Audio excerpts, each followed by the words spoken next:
Dimanche soir, à proximité de la gare de Limoges, un homme pénètre dans ce bureau de tabac et brandit une arme en direction des salariés qui se trouvent derrière le comptoir. Il s'est dirigé directement vers les caisses, à récupérer l'argent, à menacer les employés avec une arme. Et donc voilà quoi.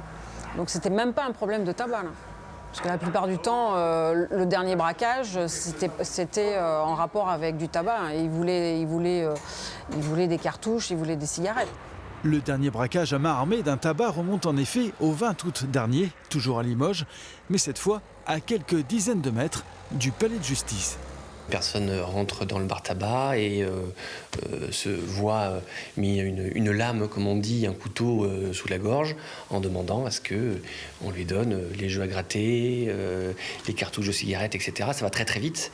Mon client a très très peur, évidemment. La personne est ensuite interpellée et sera jugée en comparution immédiate. Si les braquages à main armée restent rares, les cambriolages de tabac sont plus fréquents, une quinzaine l'an dernier en Haute-Vienne, selon la Fédération des buralistes.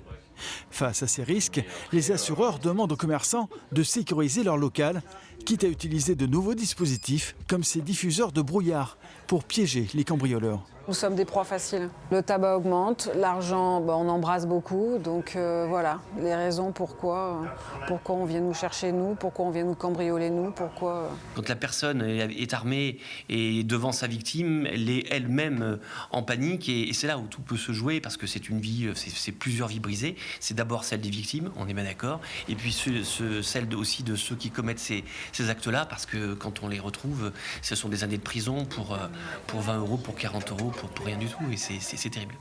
Un butin bien maigre pour des peines qui peuvent aller jusqu'à 8 ans de prison ferme, comme ce fut le cas à Limoges pour un braquage commis en 2018.